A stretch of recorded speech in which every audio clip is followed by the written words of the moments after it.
Go in and kindly mute everybody just to make it an easy listening practice for everyone. As is our tradition, we are in smaller groups in this group, so please feel free to drop a question in the chat, raise your hand, or just unmute yourself and interrupt me if you have a question. We welcome that. This is supposed to be collaboration. This is supposed to be participatory, so please don't hesitate to do that. But if you're not asking a question or contributing, we do ask that you keep yourself on mute just so that everybody else can hear what we're talking about. I also want to special shout out to, I see Nakia on the call, so hello Nakia. And I see Michael Cairo on the call. So hello, Michael, as well. We might have everyone. some other groups. Oh, hello, Michael. All right, so I'm going to go ahead and start sharing my screen. And of course, well, hello to Curtis as well. All right, let me share it from here.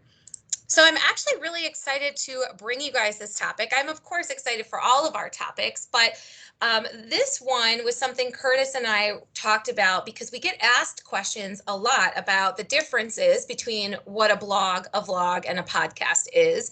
But then also a lot of agents like yourselves are thinking, what can I do to elevate my business next year? What can I do to sort of add a different flavor to my business or enhance it in some way? And for many of you, blogging, vlogging, and podcasting might very well be that way.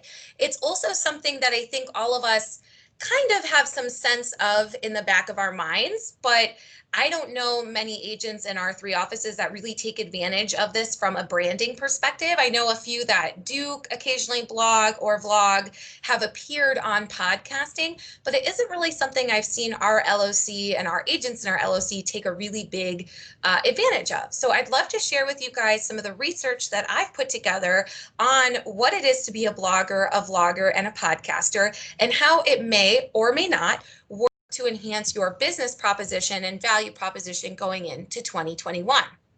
This coaching session is really designed to help you guys open your eyes on what these 3 options are and if they sound enticing to you. And you're sitting there like, this actually is something that I could start. I really do want to start a vlog. I encourage you to reach out to Curtis and myself after the training and kind of set up some more one-on-one personal coaching on how to get that rocking and rolling for you guys. So I'm going to jump right on in. And Curtis, if you could keep an eye on the chat for me in case I miss anything, because in the viewer that I'm in now, I can't see it. Thank you.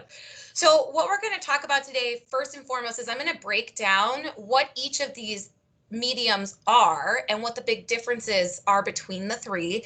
And then I'm going to go into each, what a blog, a vlog, and a podcast is, and some of the research that I did to kind of share with you on how it might work for your business. So to kind of break it down, and I got to move you up a little bit, Curtis, to kind of break it down for you guys, if we look at blogging, blogging is a discussion and informal website, right? So blogging, again, is going to be a written form. So it's a diary style entries in an informal website, very discussion based. It's a site where individuals or groups share their opinions and ideas on a particular subject. In our cases, I'm just going to stick with the real estate subject for obvious reasons. So if you were to start a blog on real estate, you might pick one that has a very specific topic or subject that you feel strongly about.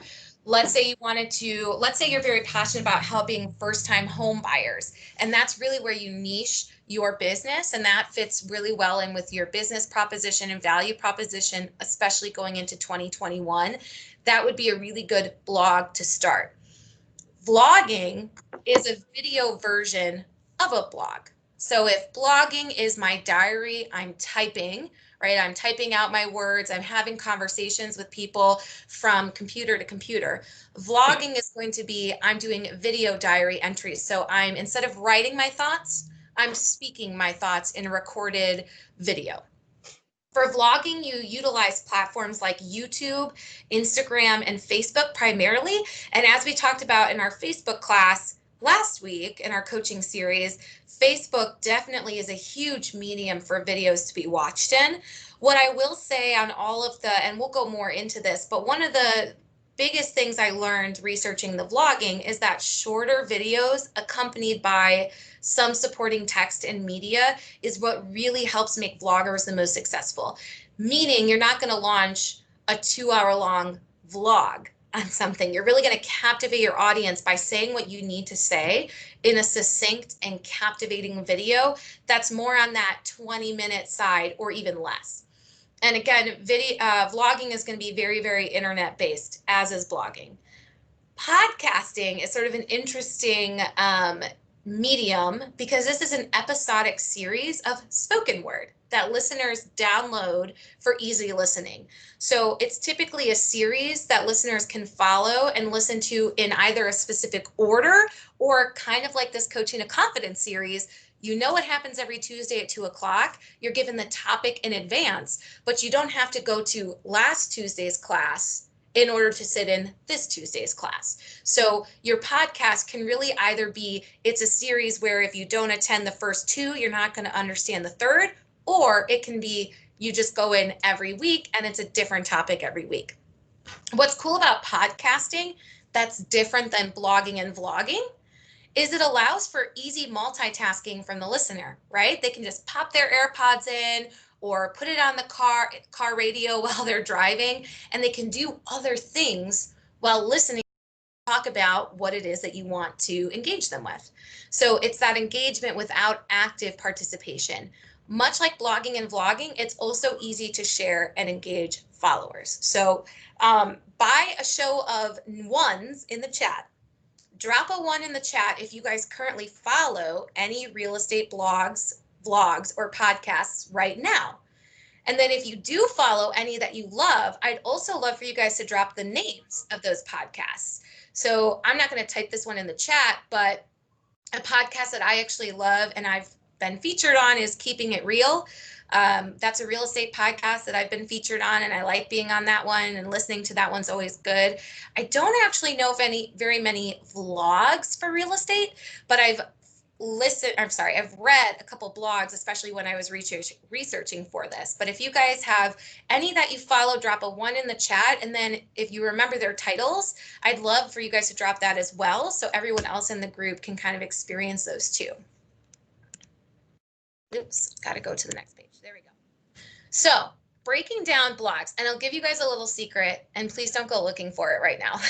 But back when I was a selling agent, I actually did run a blog for about a year at one of my previous companies that I was at. And again, I was selling. So my focus was I posted twice a week, and one time a week was very neighborhood driven. So I wrote about a specific neighborhood, and every week it was a different neighborhood.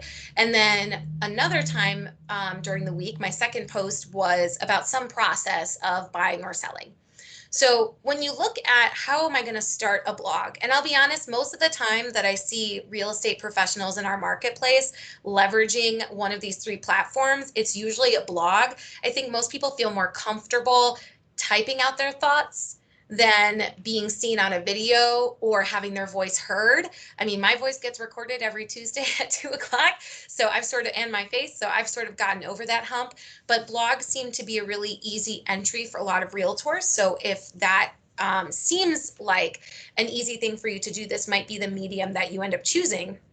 But as you get started, think about generating the idea of what is the main focus of your blog. I think that's going to be the really key question of what am I trying to convey with this blog? What are the questions I'm going to be answering with this blog? When someone comes across my blog, what is it that they're going to be looking for, and what are they going to find the answers?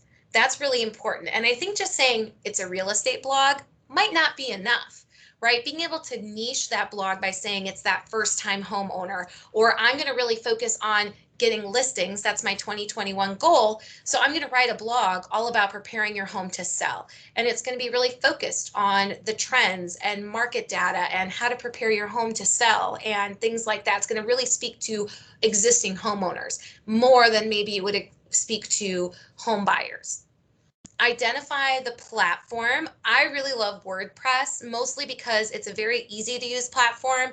It's also a free platform. Now you, of course, can upgrade into premium levels and sort of unlock more templates.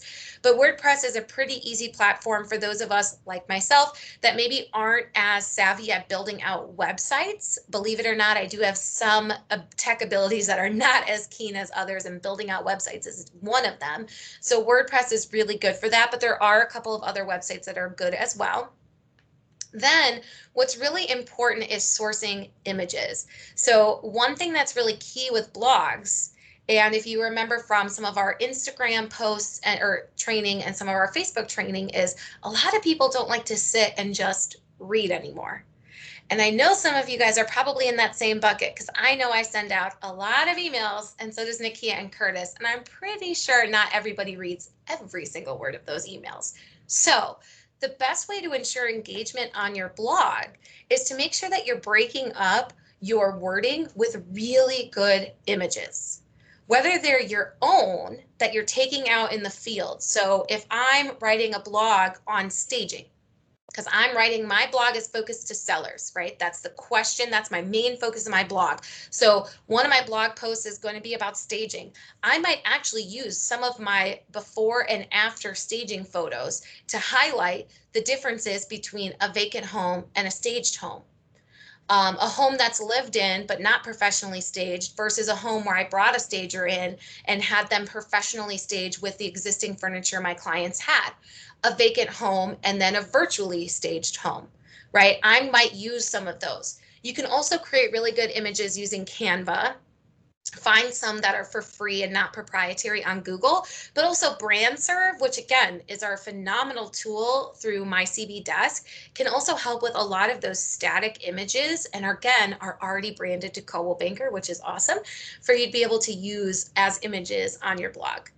The other really key thing if you're going to run a blog is connecting it to your social profiles, because at the end of the day, you could write 17 blog posts, but if you're not helping your blog to be found, then no one's going to read them, right? So your blog is meant to be found, and you have to make it findable by connecting it to your social profiles, like your Facebook account, like your Instagram business account, or your Yelp, like your CB Homes account, putting it as an email in your email signature line, making sure it's incorporated into your mailers that go out. All of that's so important, because if you're going to take the time to convey this really important information, right? And you're deeming it important because you're writing it, you're putting it out there, then you need to make sure that your consumers, your current clients, and your potential future clients have access to that. And then the other thing, and we've talked about SMART plans before, is if you're going to do a blog, the most important thing is having a SMART plan, which is a strategic plan, right, with specific, measurable, attainable, relevant, and time-bound goals, and really sticking to it. The biggest thing when Curtis and I were kind of talking about this particular Coaching to Confidence is really having that consistency, as with everything we do, right? And that's sort of the magic word you hear us repeat in a lot of our Coaching to Confidence series. But, you know, farming is only as good as the consistent rate that you do it. Posting on Facebook is only as good as the consistent rate that you do it. Blogging is only as good as the consistent rate you do it. So setting those specific, measurable, attainable, relevant, and time-bound goals are going to be really key. So I just did kind of a draft to give you guys a sense of what a SMART goal setting, strategic goal setting might be if you were starting a blog. So my specific goal might be, I want to educate consumers on Chicago real estate. So that's my main focus. It's going to be Chicago real estate, and it's going to be focused on education. That's going to be what my blog is about. That's that question, that main focus I'm going to answer. The measurable goal that I want is I want to get one new client every 2 months from my blog specifically. And I also want to increase my Facebook and Instagram followers by 10% with the help of my blog. And I will post one blog post per week. So that's my measurable goal. That's how I'm going to measure success with my blog. And then the attainable is, how am I going to attain those measurable goals, right? How am I going to make that happen for myself? I'm going to leverage SEO settings, search engine optimization settings on WordPress and social media to help achieve that measurable goal. Meaning, I'm going to make sure that if I want to increase my followership on Facebook and Instagram by 10% month over month, that my blog is linked to my social media profiles, that perhaps I'm running ads that push people from Facebook and Instagram to my blog and back and forth. So anyone that's landed on my blog is also encouraged to check out and become a follower of my Facebook and Instagram profile. Because I know then they're going to see the holistic brand position and value that I have as an agent, and they're more likely to use me. That's how I'm also going to track to get that one new client every 2 months. This SMART goal might change every 6 months, might change every year based on the success of my blog. The relevance, right, is my goal is going to align with my overall strategic goal for my 2021 business plan. What I mean by that is you're going to want to look at anything you add to your strategic business plan needs to make sense within that business plan. So if you've taken any of Joy or David's business planning classes through Sales Pro, which is like phenomenal, you guys, the #1 most attended class. I know that Curtis has gone through it. I think Michael's even gone through it. It's just so phenomenal. But they really help you break down, if you want to make X amount of money, this is how many calls you need to make. This is how you need to run your business. Figure out the best way that this blog could fit into that and make it make sense. So if your big goal for 2021 is I want to shift from being a buyer's agent to being a listing agent, does your blog purpose and the main focus fit in with that overall strategic goal? And then the time bound, which for me is one of the most important things. And when I coach a lot of agents, that's one of the things that we focus on a lot is, are you being consistent? And are you also tracking and setting time goals for yourself? Meaning, are you reviewing your stats at X date in the month, or in this many weeks, or this many months, depending on whatever project you're running? In the case of a blog, what I would say is, if you're getting it up and running, is have that 6-month review where you really look at the stats, you look at your SEO setting, you track and you see, did I get 3 new clients, right? Because if I'm trying to get 1 client every 2 months, then by the end of the 6th month, I should have 3 new clients because of my blog. Did I increase 10% of my Facebook and Instagram followers month over month? That's something I'm going to look at that 6-month mark. And if those goals didn't happen, is it because they weren't attainable? Like, did I do the things I needed to do in order to attain them? Or is it because they were too far out of reach? Or is it what I'm posting not relatable? That's when you can ask those questions and start to tweak. But you really have to give yourself that time and that measuring stick to really be consistent, and then see what your results are after. I've coached a lot of individuals who have started and stopped things like farming or blogging or Facebook posting. Kind of all of those sort of run the same mindset, right? And if you start and then you stop, you're not really getting a good picture of whether or not it's worked for you and your business. So some questions to kind of ask yourself if you're a blogger. So, right, you're a blogger if you enjoy writing. It's kind of the main thing that you have to do if you're a blogger. So if you love to write, if it's something you're passionate about, if you're that agent that loves writing those remarks in the MLS, or you just find that that's really a skill level that you possess, then a blog might be something that's really up your alley. That's not to say that you shouldn't blog, even if you're not a great writer or you don't enjoy writing, because you can intersperse a lot of photos. But again, remember that the biggest medium for blogging is writing out your thoughts. You're a blogger if you can be consistent with your posting. Again, set that schedule. I'm going to post 1 blog a week. It's going to go live on Wednesdays, which means I'm going to draft it on Mondays, finalize it Tuesday, and publish it Wednesday at 10 a.m. and run a Facebook ad to it Wednesday at 11 a.m. You really have to be that nitty-gritty and consistent with it, because the key with all 3 of blogging, and podcasting is engagement with the followers, right? And once they come to expect, oh, Maha's blog comes every Wednesday at 10 a.m., you want that. You want them to have, I think that's that Pavlovian effect, right? It's like when that bell rings, they know to expect that blog is coming out. You're a blogger if you remember that blogging without images is like milk without cookies. And I cannot take credit for that. I found that online. But again, you have to intersperse your words with those images. That's so key and so important. It helps keep your audience engaged and not just disappearing the words on the screen.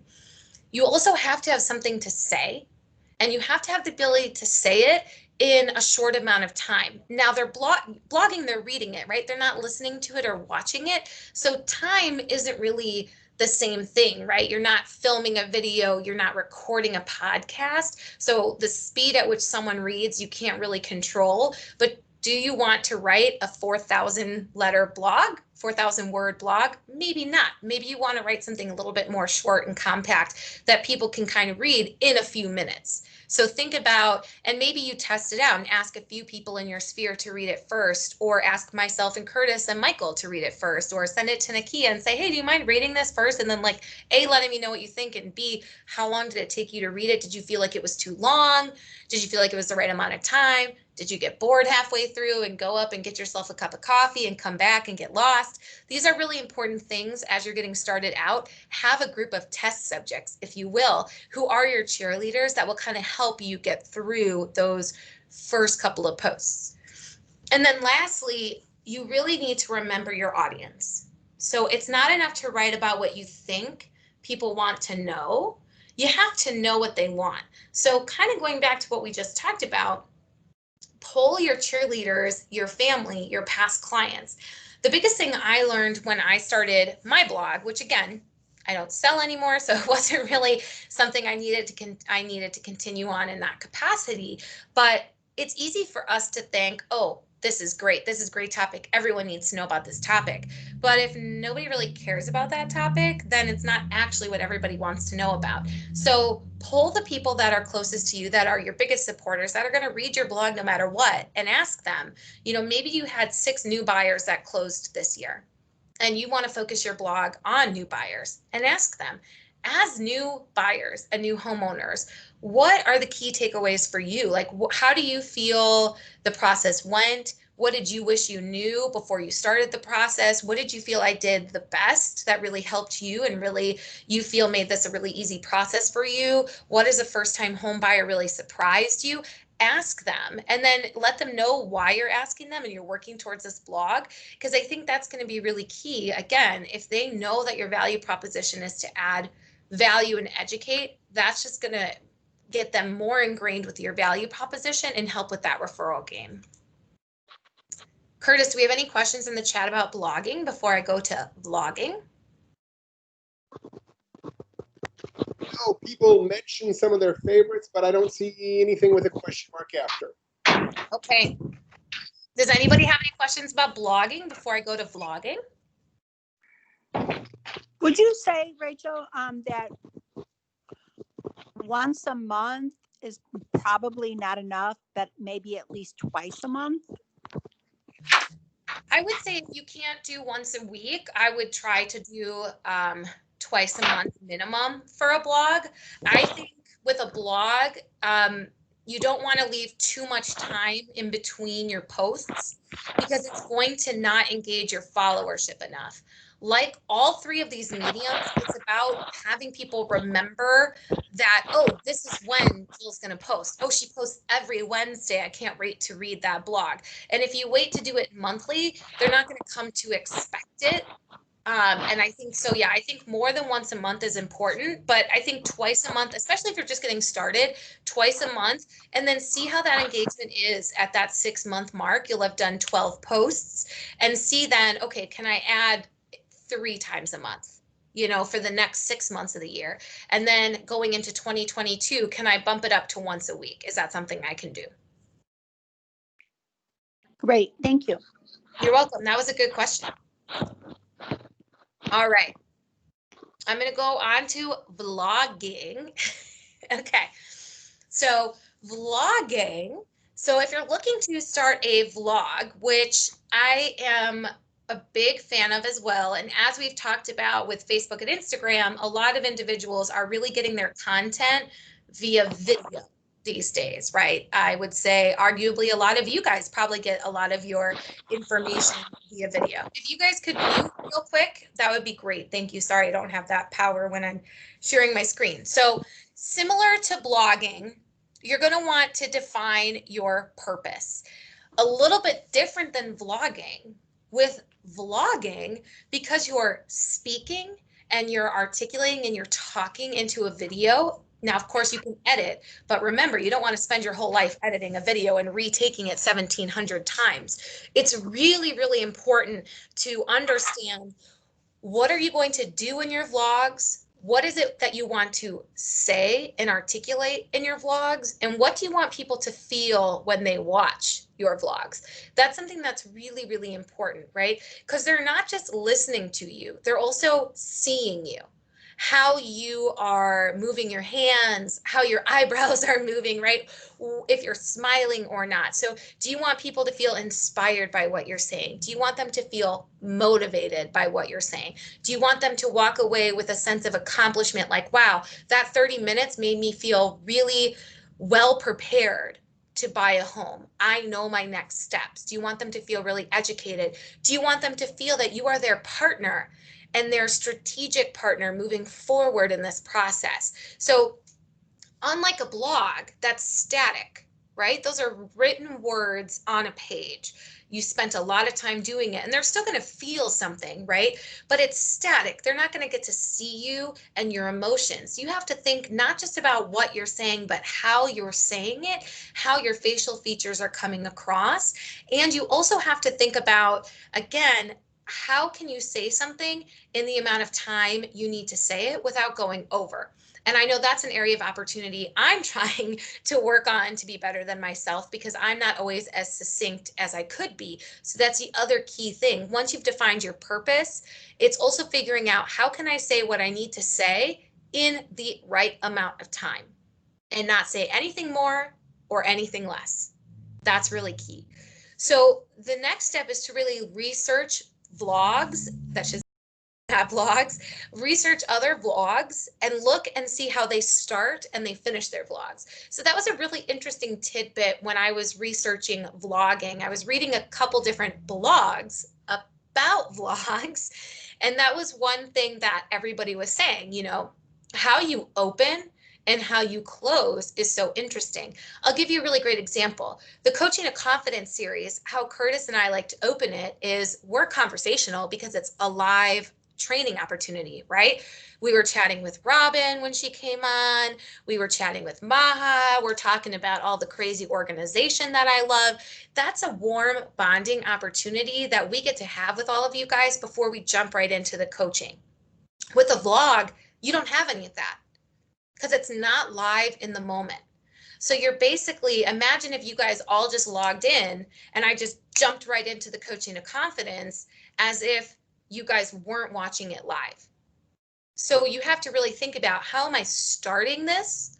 And then how am I wrapping it up? What am I saying that's encouraging it? A lot of vloggers have taglines and they're very consistent with how they open and how they close. The reason for that consistency, I learned, is so that listeners, especially if they're multitasking, right? Like, okay, I'm going to log into YouTube to start this vlog, but I know that Curtis always starts his vlog with a 1-minute opener and it always ends in, on to today's topic. And so when I hear and on to today's topic, I'm going to stop doing whatever I'm doing on the side and pay attention to Curtis's vlog, because that's my cue.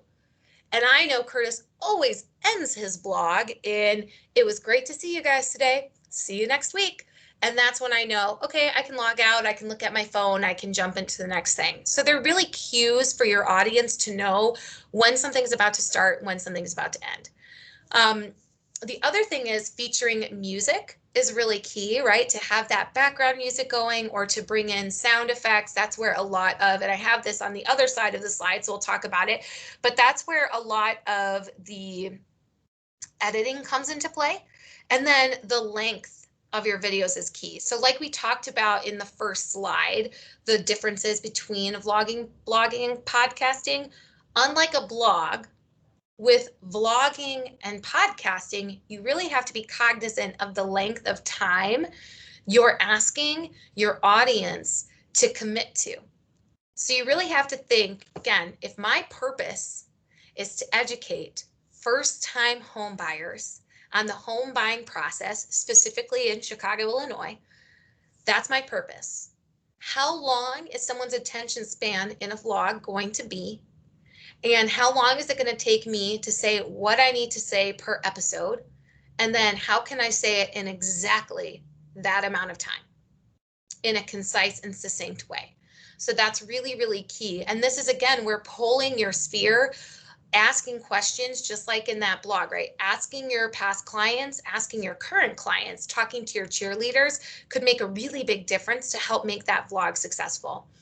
With a vlog, run a YouTube channel, and again, connect your social channels as well. So some of the best vlogs out there really utilize Facebook to help push out their YouTube channel and their vlogs through there as well. So that's one thing that those work really, really well together. And you can use Instagram to do snippets. So if I have a 20-minute vlog, I'm not going to post that full vlog on my Instagram business page because Instagram's not really built for long videos. I'm going to do quick snippet highlights of maybe one-liners or something that hooks somebody to that vlog. And I'm going to put that episode link in my Instagram profile to encourage my audience to click that link and go check out my entire vlog to help increase viewership.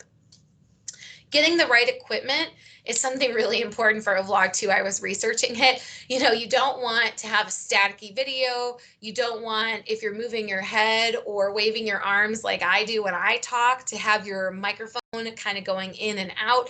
So you really want to make sure that if someone's listening and watching you, that it's appealing to watch. That doesn't mean you're not authentically you. Nobody wants to watch a robot talk to them about buying a home, right? They still want to connect with you. Maha's videos, I know Maha, you don't run a vlog, so to speak, but Maha does a ton of videos on her Facebook, and those are great. And they're very authentically you. And when you meet Maha in person, it's the same person that recorded those videos. So you still want to be really authentically you, but you want to make sure that the equipment picking you up also presents you in the best light. So that's key. And then again, similar to the blog, getting your content plan together. So that's where that strategic planning is key. And if you go to the other half of the slide, you just can't film a video to film a video. Okay, so if I've got a 20-minute vlog I need to launch, I can't just go into it and go, okay, I guess, Curtis told me that buyers are really interested in what loans are. So I'm just going to have Robin with GRA talk to me with 20 minutes and film it, and we're just going to gab and talk about rates. That's not going to be a very interesting blog or vlog, pardon me, right? You can't just talk to talk. You have to think about what you want to say, how you're going to convey it, especially if you have a guest. Like if I were to have Robin as a guest to talk about the loan application process, I'm going to want to make sure Robin really knows what I'm trying to convey, what the purpose is of my vlog overall, what the purpose of that particular episode is, how it's going to run and function, and then how we're going to converse during it, because I want her to feel really comfortable as well. Because if I'm comfortable, I should be comfortable because it's my vlog, but my guest isn't, because they don't really know what's happening. They don't know what my purpose is. That's going to convey and come across in the video. Again, with that consistency, it's the magic word, but you're going to really want to stick to that strategic plan of when you post and always post it then. So the really cool thing about the vlog, because again, you're going to be on YouTube and then sharing it to your Facebook and clips of it to your Instagram, is with a vlog, you can teaser it on your Facebook and your Instagram about a day in advance, let's say, or even 30 minutes in advance, to help get people really excited and motivated to watch it right when it launches. The more engagement you have right when it launches on YouTube is the better, because then it's going to shoot up higher in Google search engine optimization searches, right? So that's really, really key. I actually have seen some vloggers like Grant Cardone, who is a real estate mogul nationally. He's a national speaker. He runs a podcast, a vlog, and a blog. So he kind of crosses the gambit that we're talking about here. But before he launches a lot of his vlogs and blogs, he'll actually go Facebook Live the day before. And he'll do like a really quick 45-second Facebook Live about the vlog topic that's coming out the next day and when to expect it on his Facebook page and YouTube channel. And true to form, that's when it pops up on his Facebook page and YouTube channel. So you really want to be consistent because your viewers are going to learn to check out your pages at those times. SEO is going to be your best friends on this. So using keywords and searchable tags to help your video rise to the top of Google is going to be really, really key. And I actually know if you go into Sales Pro, there are some classes on SEO in there that the FMSs, the field marketing strategists, do run throughout the month. I can't remember what the date was for December, but I think I saw some for January. So if you're a little unsure about SEO tags and how to leverage them, sign up for one of those classes through Sales Pro because you'll learn a lot from those. Also, Google helps to explain them a little bit, but again, it's always nice to take that live class with our FMSs who can really help to explain them greater. And then I always like to remind it and bring it back to the purpose, right? Make sure that you're telling your story and stick to it. Similar to the blog, you're going to want to create SMART goals to keep your message, to keep on your message and to see the results. You don't want to get carried off message. I know sometimes I do, but we're in a live coaching session, so it's a little different. With a vlog, again, it's not live, so you're pre-recording something, so you do have the opportunity to tweak and to edit, but you don't want to spend your whole life editing. You guys don't have that kind of time. You're out there selling real estate. You're out there doing paperwork, you're out there trying to get clients. So this shouldn't be a burden that you're putting on your plate. This should be enhancing and elevating your business if it's something you want to do. So in order to make it work for you and not you work for it, you really have to make sure that you understand what the purpose is of your blog and what it is that you want to say, and then define it and be concise in how you present it in that blog.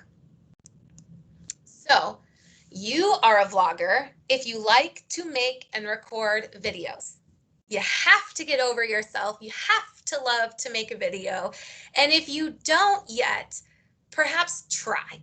Do a few dry runs, set up a Zoom of yourself and just record it and just see how you like it. You actually might be really surprised with how easy it is to kind of overcome that immediate fear. What's nice is it's not live. It's not live in the moment. So you do have that safety and security of editing it. So that's one thing.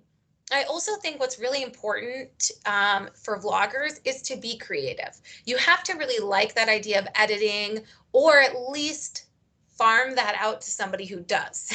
So maybe you know somebody who is really good at video editing or adding in sound or creating some content library, meaning the images for your vlog or something like that. Again, with the consistency in your posting, and kind of back to Jill's question, if you're just getting started, I don't think once monthly is enough, but if it's something that you are thinking, okay, I can try, once a week is a little tough for me right now, Rachel, that twice a month might be that sweet spot to get you going. But again, with that SMART goal, I would put that time-bound goal of 6 months. Have a really good check-in to check, how is it performing? What are my engagement levels? Which vlogs have performed better than the other ones? And why might that be? Did I sound more articulate in them? Did I have better music? Did I have guests during that one? Was I more prepared, or was it just a topic? Was it a better topic than this other one? And then for the next 6 months, decide how you want to enhance your vlogs based on what those stats are. Again, having that strategic plan for your vlog is going to be so, so important, because I can tell you with Curtis and I for the Coaching of Confidence, we sit down and have a strategic plan about what each week is going to be. Because if we just waited until Monday every week to be like, oh crap, tomorrow's Tuesday, what are we coaching on? We would be running ourselves ragged and not having a good time. And we do this weekly. So you don't want to be caught in that, because again, you want to work smarter, not harder. And this is meant to enhance your business, not be a burden on it. So really make sure that's for your sanity as much as it is for engaging your followers. If you have something to say and you're looking for a captivating and creative way to say it, vlogging is for you. I think that that's so key. And so many of you do have something great to say. And all of you are so great at the jobs that you have that I know you are a wealth of knowledge and have tips and tricks and things you can offer to your clientele. So vlogging might be a really good way to get that out. The other key thing is to really know who your audience is and how to reach them. So that's one thing that I think is really important. And that's where kind of polling your audience is going to be really key. I think a lot of us are hesitant to talk to our sphere in that way of, hey, I'm going to do a blog to enhance my business and I'd love your advice. And I actually think that our clients love that. Am I going to call that client from 7 years ago I haven't said anything to in 7 years and ask them? Maybe not. But that client I call every couple of months, who always gets my pop buys, who loves me and sends me a referral or two every year, they would probably love that I'm looking for their opinion, that I care about their opinion, right? That I'm investing in that. I think that a lot of people are very flattered by that, as would your colleagues be, right? So really leverage the resources you have available to you right now off the bat. And I think you'd see a lot of good results from that. Also, Curtis, Michael, Nakia, and myself are huge for that too, as is Leah Scott. Curtis, does anybody have any questions about vlogging? Actually, I did. Oh. When you were talking about playing music, is it kind of like a vlog or a video? Do you need permission to use specific songs? It depends on what the permissions are. I would probably look on Spotify, and Spotify will usually tell you if there's permissions needed on it. I think, and somebody could correct me if I'm wrong, but I think if you use something for under 30 seconds, you don't need permissions. Okay. But I could double check with Adam on that actually, because he would probably know. I've got just a couple quick things about. That was all great. That was all great information. I was thinking more like mechanicals. Since we are in the day of these Teams meeting, I mean, you could use this system as a vlog. I think when you'll watch bad video, but you won't listen to bad sounds. This is I don't know if you can see this. This is a Yeti microphone. It's $100, and people will not listen to scratchy audio. So I'm just kind of thinking whether you're in a Teams conversation or if you're doing a vlog or a podcast, I think your audio is really, really important to what people are going to listen to, because Rachel could use this. This is a vlog. I mean, she could put this up on her YouTube channel. It goes on my YouTube channel, actually. So I am kind of a vlogger by trade. I mean, and everybody could use this platform, Teams, to do a vlog, whether you're doing something on real estate and saying, hey, you just cut your Christmas tree and put it in water. Did you know if you put a can of 7-Up or something in your Christmas tree water, it'll keep it alive longer. Just silly little things that you don't think about, but it's got some sort of value to somebody out there.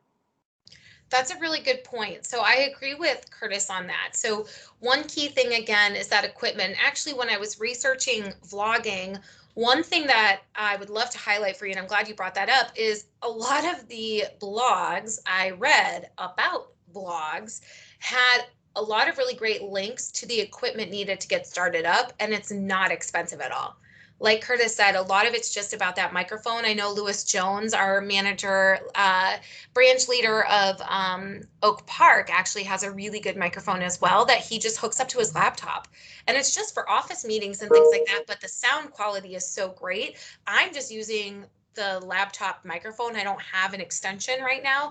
Occasionally I'll like plug my headphones in, but really encourage you guys to kind of experiment, because it's really not that expensive to get started. And to Curtis's point, like, as you guys all know, these go straight up onto my YouTube channel, and my YouTube channel really, I don't push it out the way that you would as a vlogger. I push it out to our agents. But I don't put it on my Facebook page. I'm not trying to gain a bigger audience than just you, our agents here in City Central and Hyde Park, of course. So I'm not generating the same followership that I could if I was leveraging it. But that's a really good point. It's actually really easy to get started on the vlog, and it's all just about deciding how you want to run it, what it is you want to say, and really defining that purpose is going to be key. So going into podcasting, and I'm sure because podcasting really, I would say, is a pretty popular thing for a lot of reasons. And I've actually been on a few podcasts, and I love being on podcasts because it feels a lot lower stakes. Although all of my podcasts now have actually been video recorded and have become vlogs slash podcasts, which has been a really popular thing. So they're all podcasts, but then they're also streamed to Facebook and YouTube as a vlog, which is something I'll kind of talk about in a little bit. But starting a podcast, again, kind of the theme on all three of them is developing that concept. Why am I starting this podcast, and what is my podcast about? And then you're going to pick that theme and that topic and pick a title. Now, obviously for the blog and the vlog, you're also picking a title, but for podcasting, your title is a little bit, I don't want to say more important, but in a sense it is, because the title is essentially the only copy, the only wording that's really affiliated with your podcast.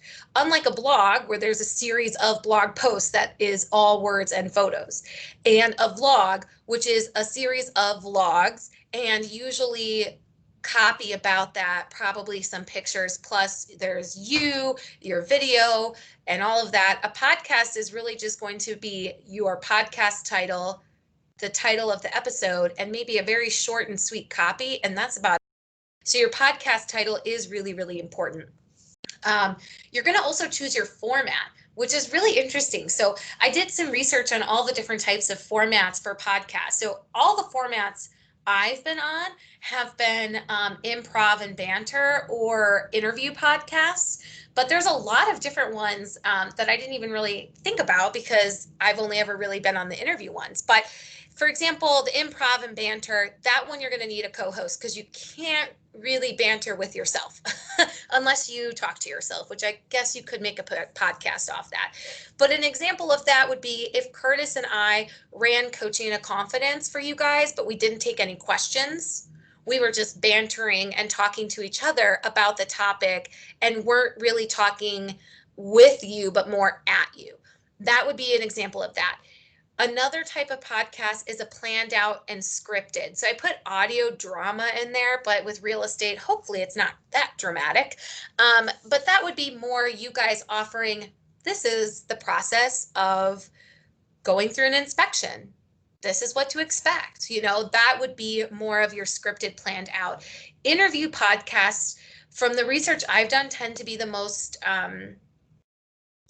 I've seen with real estate, like the top producer ones I've been on, the Grant Cardone one I've been on. He kind of, or not been on, but listened to, he kind of goes between interview and planned out and scripted, I will say. News recaps, probably you won't do too much of that here. And then the educational podcasts, those are like TED Talks.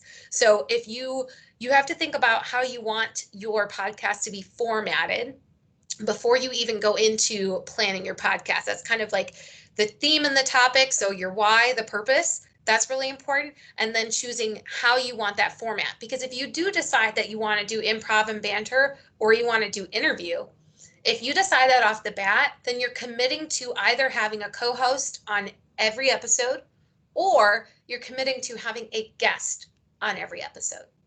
And you need to know that right off the bat, because that's going to really help you plan strategically on what do I need to do. So if you're going to post a podcast, if you're going to do episodes twice a month, let's say, then you need to be able to say, okay, I have to have 2 guests per month, and I want to have themed months, and now I have to go find my guests, get them prepared, et cetera, et cetera.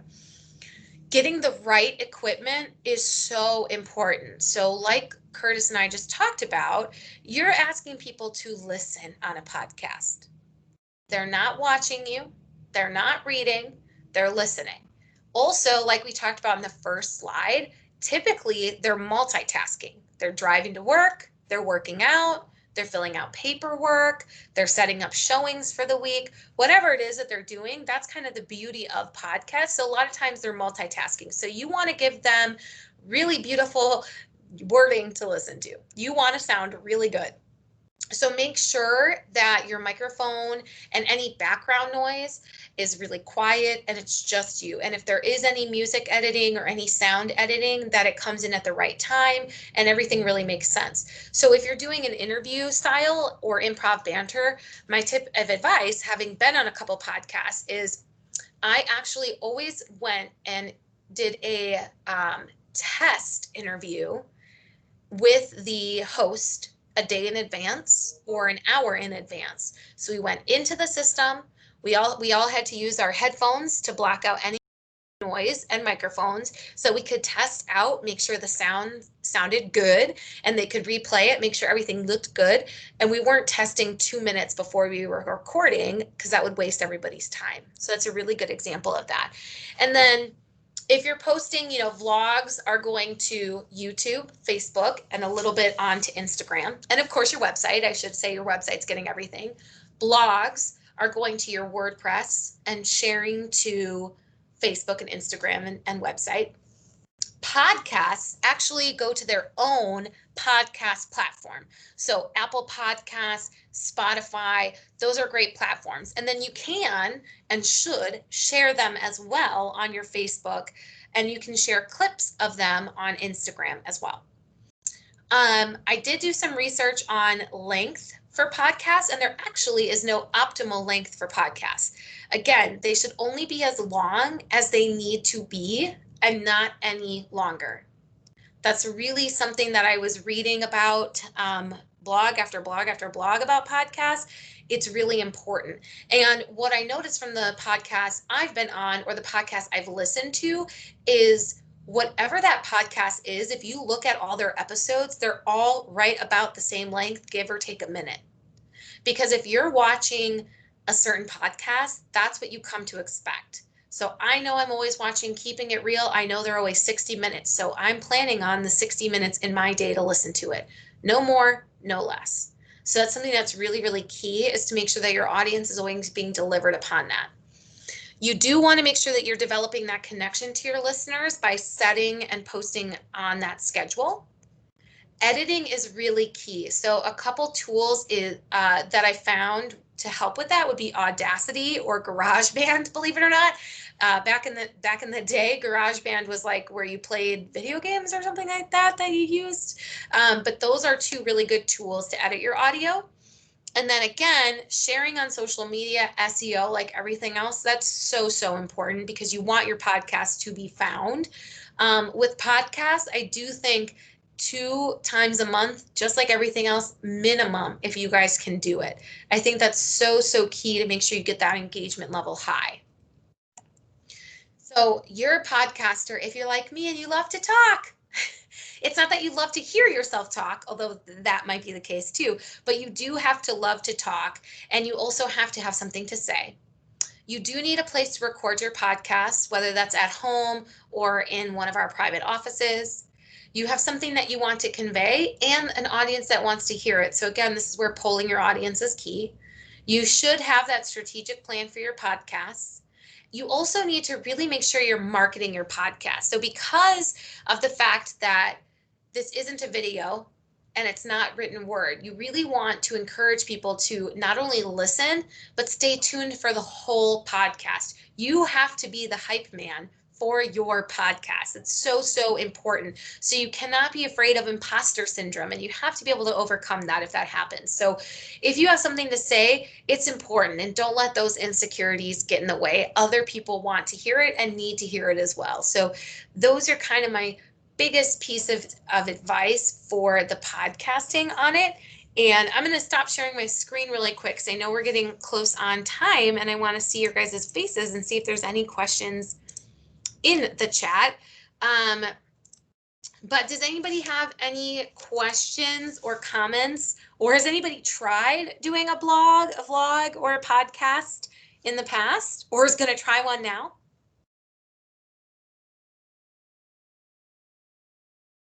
Robin? Are you raising your hand? I can't tell. Yeah, I raised my hand, but you know how I can't click that mute button for whatever reason. I have been wanting to do a vlog. It's been on my marketing plan for the last 4 years straight. So I'm going over the edge. I'm starting it. Yay. Well, if I can help, let me know. I would love to help you with that strategic plan. I think you guys moving into 2021, obviously you guys know everything is so virtual, and we are too. And so I think it's so important for us to be on those platforms. And I love that vlog. I do see Wanda posted in podcasting was presumed popular because people were listening while commuting. Now they're spending less time in a car. Will its popularity decrease? I actually think that their popularity has increased because people were listening to podcasts driving to work, but then were not able to listen to them at work because their superiors were walking by and could see that they weren't paying attention. Now, most people are working from home and remotely. And like we talked about, the nice thing about podcasts is I don't have to watch you train. I can have you in my ear as I'm doing other things. So I actually think a lot of people are listening to podcasts throughout the day while they're doing their jobs because they don't have the same managerial oversight, let's say, that they maybe did when they were going into the office 9 to 5. So I think actually podcasts still have a huge popularity. I also think more people are working out from home, and with that comes listening to more podcasts because they're not in as many group classes when they work out like they used to be. So it's kind of left to them to entertain themselves, so to speak, when they're working out. So I think that's one key thing. Tom Ferry is a good one, Wanda. That's a really good podcast. And he has a good vlog too, I think, right, Curtis? He does. He's got great content across the board. I was actually on a vlog last week. It was a real estate vlog. It was actually a Coldwell Banker agent, Janice Sasso. She did something unusual. She combined into two. So she was doing a vlog, but she also blogs, but she was using an app called Transcribe. And I'm a better talker than I am a typer. And it was transcribing the audio into text. So she was actually killing two birds with one stone, because then she would just go back and edit the text from the audio. So it's just something to think about. If you're going to do one, you might as well do them both. That's a great idea. Just make sure you edit. And I'm going to put in what the app is called. Transcribe. I see Nakia put in there that she loves Canva. I love Canva too. It has saved my life so much. And Canva is just a really great way to enhance your visual marketing on those blogs, vlogs, and podcasts. Oh my gosh, try saying that 4 times fast. But I know we're a little bit over the hour, so I really hope that this was helpful to you guys. I am by no means suggesting that you all go off and do this.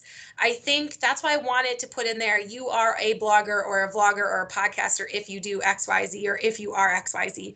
Really think strategically if this is something you can add right now or if you want to work into adding this. But I think it's important to know what all those different business activities are for you and how to go about them in the best way. And please leverage Nakia, Curtis, myself, Michael, Leah, Scott as well to help make them as successful for you as they possibly can be. So you guys have a wonderful rest of your day. Please stay safe and we will see you next week. I'm sending out this week. We have a special guest. Actually, I was just waiting for him to confirm and he did. So expect that calendar invite shortly.